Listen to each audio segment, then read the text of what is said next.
Okay, thank you. तो आज हम पढ़ेंगे आवर्त सारणी के बारे में। सुना है ना? आवर्त सारणी सुनी है? तत्वों का आवर्ती वर्गीकरण आज हम लोग पढ़ेंगे। ठीक है? तो ये क्या है, इसको हम समझेंगे, पढ़ेंगे। हालांकि आप लोगों ने साइंस में बहुत सारे लोगों ने पढ़ा भी होगा। अब तो हाई स्कूल के सिलेबस में ये है, तो सबने ही पढ़ा होगा। हाई स्कूल तक साइंस तो कंपलसरी ही है सभी के लिए। तो बस कुछ नहीं, आपको रिवीजन करना है। तो मेरे साथ आप लोग रिवाइज कर लीजिए, जिससे कि आपको सारी चीजें याद हो जाएं, फिर से याद आ जाएं कि आपने क्या पढ़ा था। जब लंबे समय तक किसी चीज को आप ना पढ़ें तो आपकी मेमोरी से वो थोड़ी सी धुंधली हो जाती है। ओके, तो हम पढ़ेंगे तत्वों का आवर्ती वर्गीकरण। तो अब तक हमें 118 तत्वों की जानकारी है। अभी हमने एक दिन पहले भी क्लास लिया था, ऐसी कुछ टॉपिक आया था तो उसमें हमने इसको डिस्कस भी किया था। तो 118 तत्व अब तक हमें मालूम है। अब इसका जो वर्गीकरण है, इसका मतलब है कि उसकी जो क्वालिटीज हैं, उसके बेसिस पे उनको अलग अलग ग्रुप्स में डिवाइड कर दिया जाता है ना। वर्गीकरण इसी को कहते हैं कि उनके गुणधर्मों के आधार पर उनको अलग अलग समझ लेना, तो ये वर्गीकरण है। तो हमें पता है कि तत्व जो होते हैं वो बेस मेनली क्या है, धातु अधातु है, और कुछ मिश्र धातु भी है, लेकिन वो किस में आते हैं वो हम पढ़ लेंगे अभी। तो सबसे पहले हम जो किया गया था वर्गीकरण, वो धातु और अधातुओं में किया गया था कि दो तरह के तत्व हैं, एक धातु है और एक अधातु है। तो सबसे पहले इसमें जो रूल आता है वो आता है डुबराइनर का त्रिक। ठीक है, ये क्या था, जो डुबराइनर थे, इन्होंने 3 तत्वों का एक त्रिक बनाया था।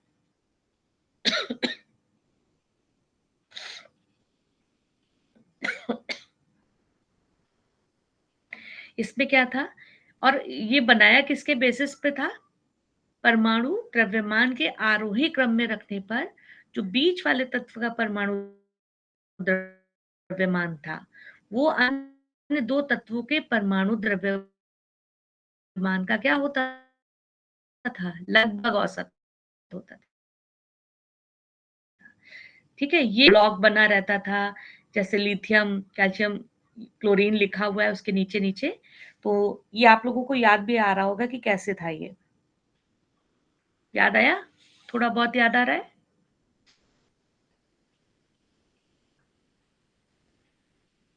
कि अगर तीन तीन जो आपके ये तत्व थे, उनमें पहले और तीसरे को अगर हम जोड़ दें परमाणु द्रव्यमानों को, तो इसका जो औसत निकालेंगे वो बीच वाले के लगभग बराबर आ जाएगा। तो ये इनका एक रूल था, जिसे राइनर का त्रिक बोलते हैं। तो ये इस तरह की एक टेबल बनी होती थी। लेकिन इसमें ये लगा हुआ है कि उस समय तक इन्होंने सिर्फ 3 ही त्रिक बना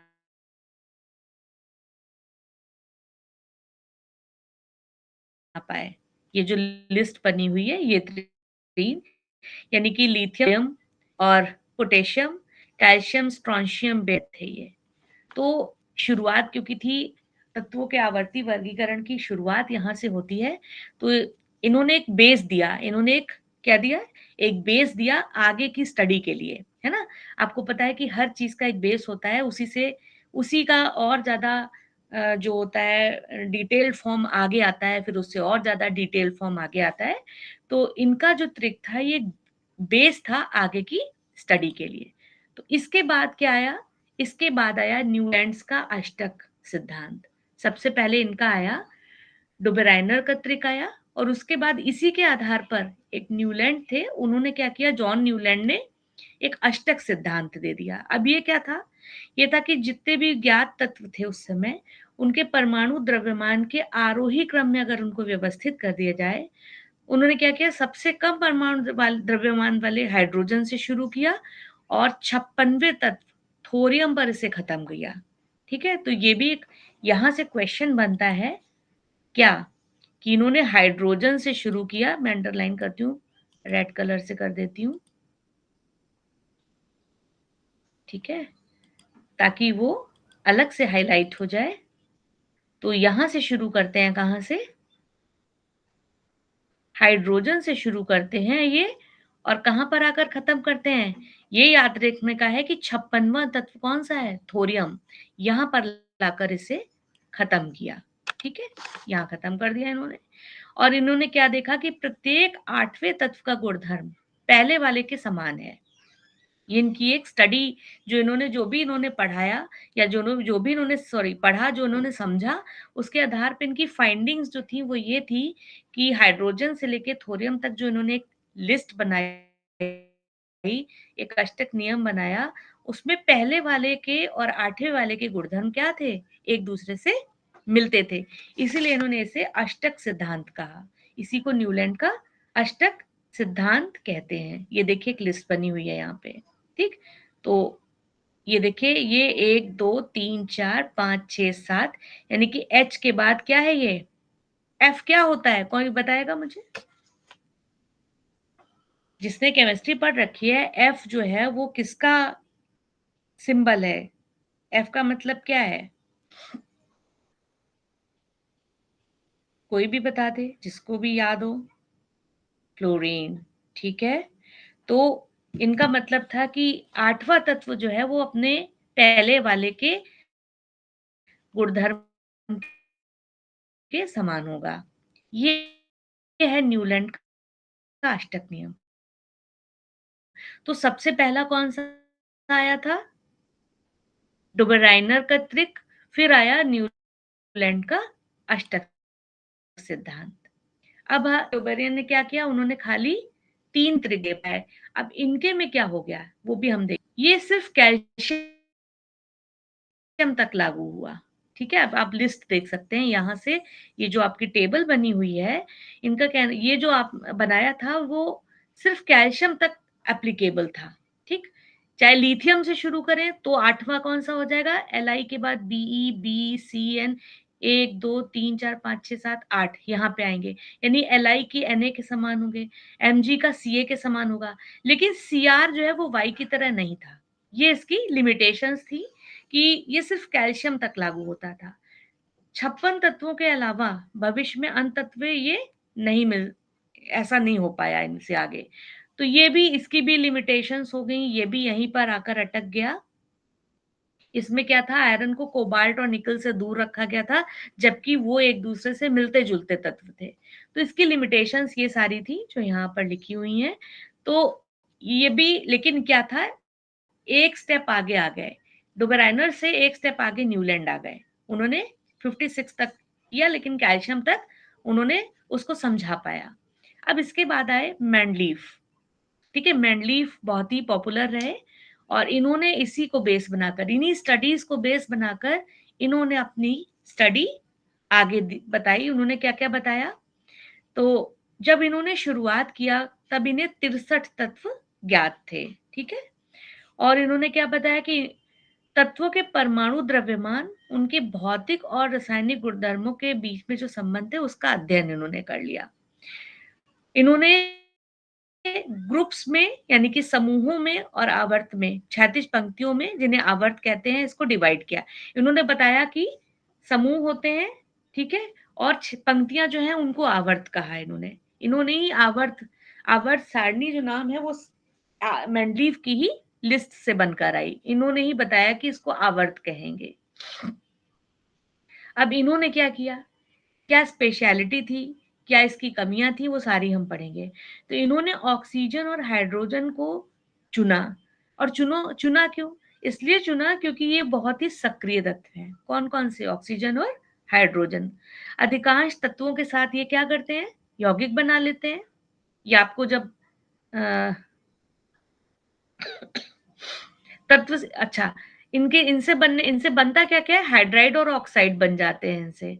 तो इन्होंने किसका चुनाव किया? ऑक्सीजन और हाइड्रोजन का चुनाव किया इन्होंने और क्योंकि इनसे बनने वाले यौगिक बहुत सारे थे।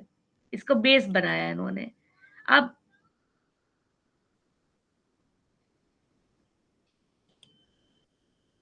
ठीक है, ये हो गई। उसके बाद हम आते हैं, हमें पढ़ा है मेंडलीव की भी आवर्त सारणी के साथ। अब यहाँ पर इसमें और क्या-क्या चीज़ थी? उत्कृष्ट गैसों की स्थिति कहाँ पर थी इसमें? ये देखिए, तो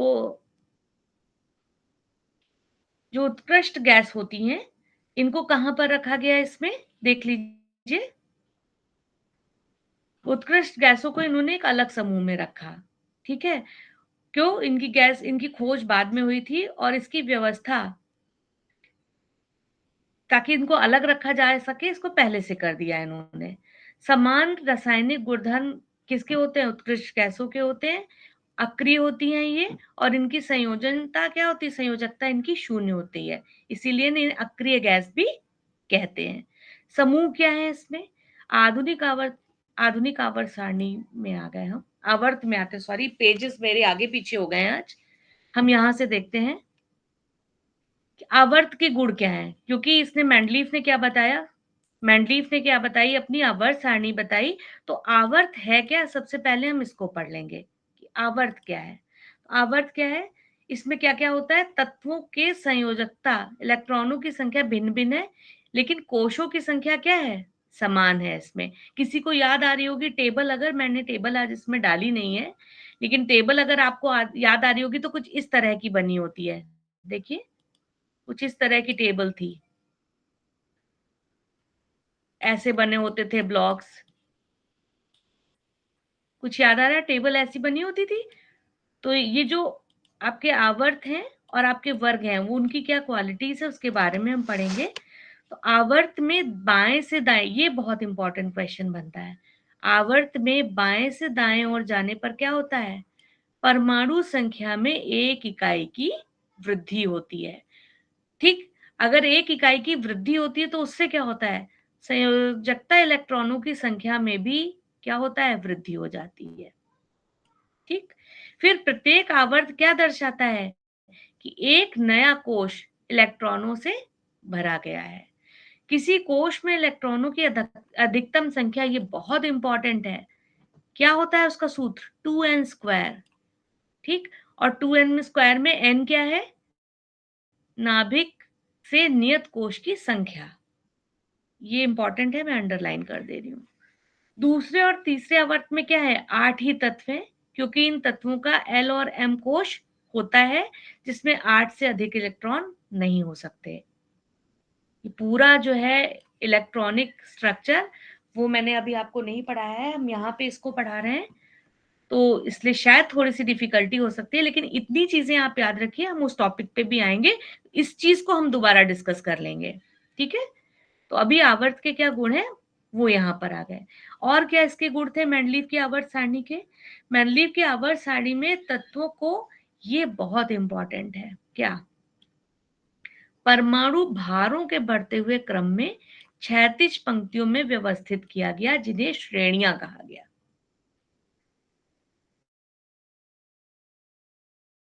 परमाणु भार, इसको याद रखिएगा। ये लीजिए, मैंने इसको सर्कल में भी कर दिया।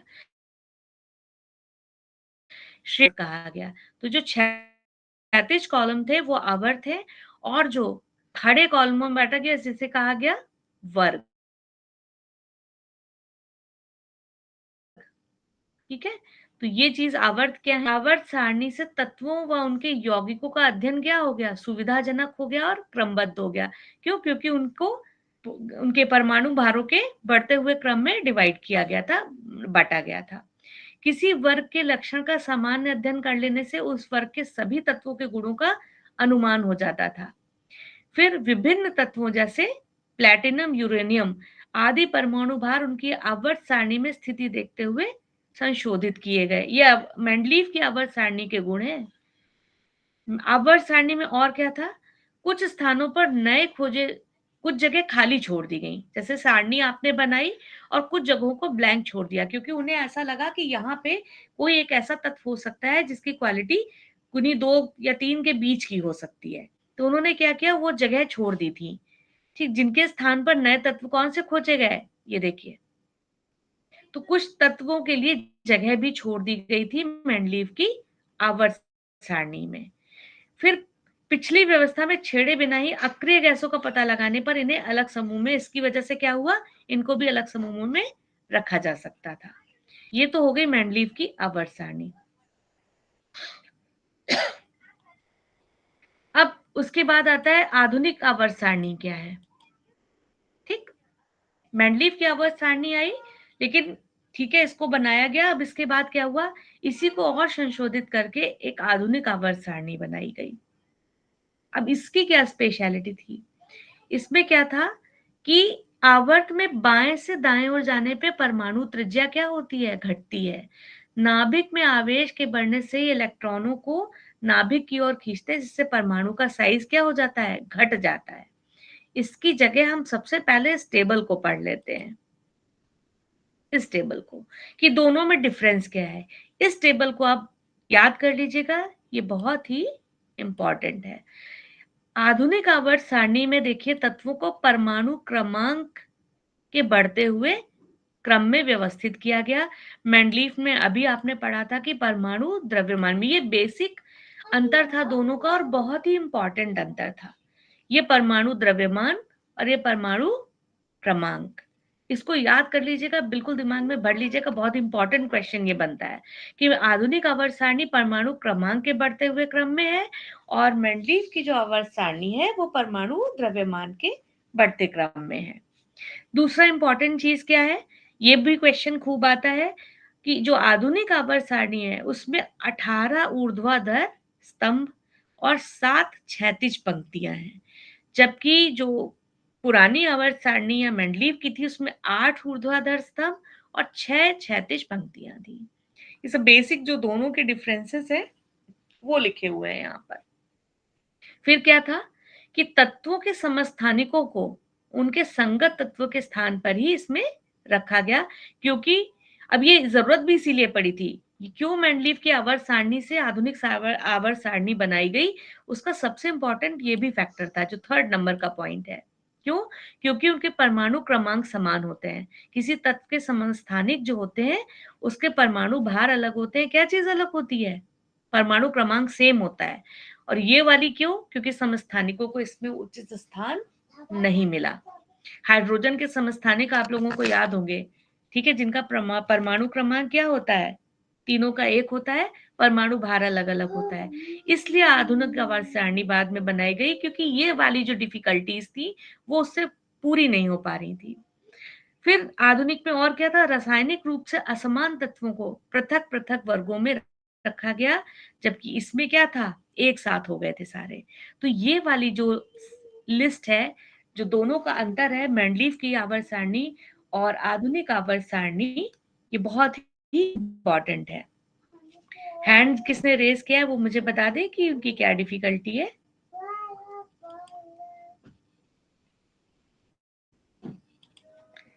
हैंड रेज किया है, हाथ उठाया है, किस लिए उठाया है मुझे बता दीजिए।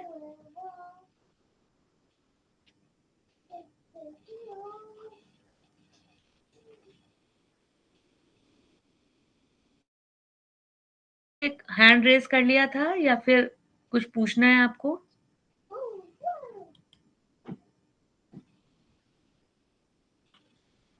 शायद गलती से हो गया, कोई बात नहीं है। अब हम आते हैं आधुनिक आवर्त सारणी के जो गुण हैं, क्योंकि उसका बेसिक डिफरेंस आपको पता होना चाहिए। एक परमाणु क्रमांक के बढ़ते हुए क्रम की है, एक परमाणु द्रव्यमान के बढ़ते हुए क्रम की है।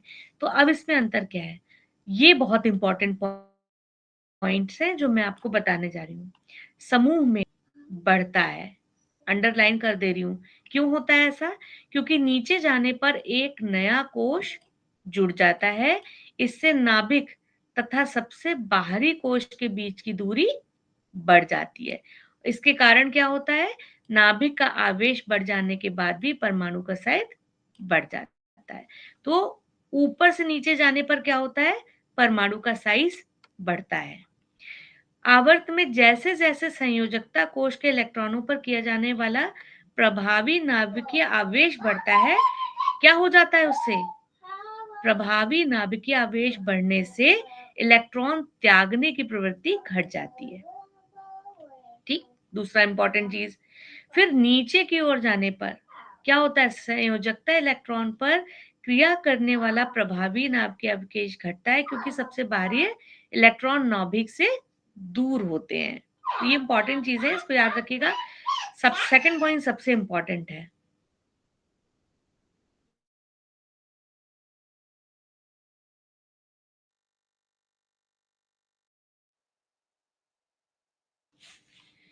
आवर्त में क्या होता है? ठीक है, तो आवर्त में तो ऊपर से नीचे जाने पे क्या चीज़ें होती हैं। अब दाएँ से बाएँ जाने पर क्या होता है उसको देखेंगे। बाएँ से दाएँ जाने पर धात्विक लक्षण घटता है, ठीक है? धात्विक लक्षण घटता है और समूह में नीचे जाने पर बढ़ता है, ये बहुत इम्पोर्टेंट है। बाएँ से दाएँ जाने पर धात्विक लक्षण घटते हैं और ऊपर से नीचे जाने पर बढ़ते हैं, इम्पोर्टेंट पॉइंट है। फिर बाएं से दाएं जाने पर इलेक्ट्रॉन त्यागने की प्रवृत्ति घटती है और ग्रहण करने की प्रवृत्ति बढ़ जाती है। ये है आधुनिक आवर्त सारणी के गुण, इनको भी आप लोग याद रखिएगा।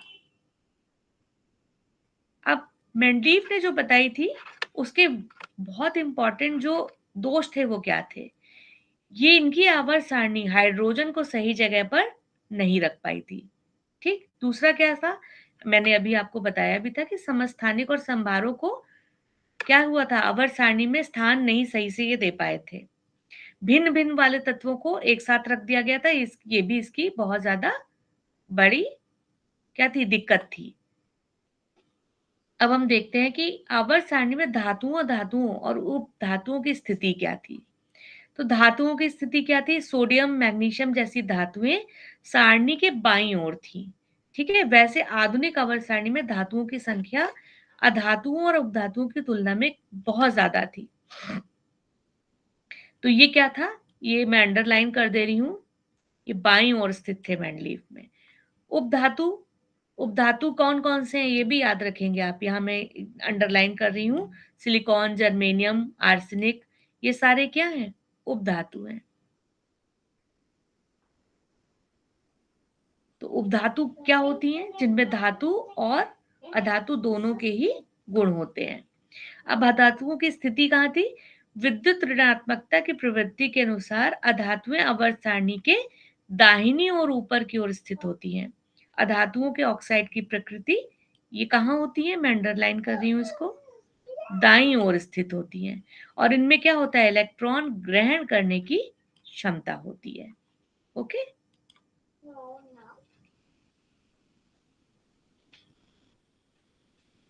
अब जो भी दिक्कतें थी मेंडलीव की आवर्त सारणी में, वो आधुनिक आवर्त सारणी में सारी दूर हो गई। सबसे बड़ा इंपॉर्टेंट तो आपको बताया था कि समस्थानिकों का स्थान निश्चित हो गया। ठीक, ये बहुत इंपॉर्टेंट ये वाला था। और बेसिक यही मतलब एक इम्पॉर्टेंट वो भी था कि जिसकी वजह से जरूरत लगी कि हमें बनाना है आधुनिक आवर्त सारणी। समस्थानिकों की स्थिति स्पष्ट हो गई। कोबाल्ट जिसकी परमाणु संख्या 27 है, वह निकल से पहले आया। परमाणु संख्या सदैव पूर्ण संख्या होती है। ठीक, हाइड्रोजन और हीलियम के बीच कोई तत्व नहीं आएगा, ये भी इससे हमें पता लगा। परमाणु संख्या को किससे हम प्रदर्शित करते हैं? Z से। ठीक, परमाणु संख्या अणु के केंद्र में पाए जाने वाले प्रोटॉनों की संख्या के बराबर होती है। ये बहुत इंपॉर्टेंट है कि जब कोई इस तरह का न्यूमेरिकल आएगा, अब यहाँ पे इसको भी मैं बता देती हूँ, ये टॉपिक आ गया है, हालांकि इसको अलग से करवा दूंगी मैं, कि अगर कोई न्यूमेरिकल आता है और उसमें आपको परमाणु संख्या निकालनी है, तो आप प्रोटॉनों की संख्या से उसको कंपेयर करेंगे, इलेक्ट्रॉनों की संख्या से नहीं करिएगा कभी भी। क्योंकि अगर इस तरह का कुछ है, आवेश लगा होगा उसके ऊपर, तो आप क्या कर सकते हैं, उसको कंफ्यूज करके गलत भी हो सकता है। अगर प्रोटॉनों की संख्या दी है तो परमाणु संख्या उसके ही बराबर होगी। ठीक, हालांकि नॉर्मल जो साधारण वो होता है उसमें क्या होता है, प्रोटॉनों और इलेक्ट्रॉनों की संख्या बराबर होती है, लेकिन किसी आवेशित कण की बात की जाएगी तो परमाणु संख्या जो होगा वो प्रोटॉनों की संख्या के बराबर ही होगा, इसको याद रखिए। तो आवेशित है कण या आवेशित नहीं है, इस पे डिपेंड करेगी सही से परमाणु संख्या। अब आधुनिक आवर्त सारणी में तत्वों की स्थिति क्या है? आपको अभी आप पहले भी पढ़ लिए हैं कि 18 ऊर्ध्वाधर स्तंभ होते हैं, 7 क्षैतिज पंक्तियां होती हैं। आवर्त इनको कहा जाता है और इसको समूह कहा जाता है। ये इसकी स्पेशलिटी है कि 18 स्तंभ, ये इंपॉर्टेंट भी है, कभी कभी क्वेश्चन भी आ जाता है कि कितने स्तंभ मैंने कितने समूह हैं और कितनी इसके आवर्त है। तो 7 आवर्त होते हैं जिन्हें क्षैतिज पंक्तियां होती हैं, जिन्हें आवर्त कहा जाता है। कोशों की संख्या समान होती है। ठीक है? एक समूह में सभी तत्वों के संयोजी इलेक्ट्रॉनों की संख्या समान होती है, ये भी बहुत ही इम्पोर्टेंट है, देखिए। समूह 1 में H1 लिथियम, देखिए लास्ट में देखिए संयोजी इलेक्ट्रॉनों की संख्या ये 1 है। इसमें भी क्या है, लिथियम 3 होता है तो 2 और 1 3 हो गया। N कितना होता है? 2 8 और 1 हो गया, और K है 8 8 और 1 हो गया। कितना हो गया? 19 19 11, ये 3 और 1।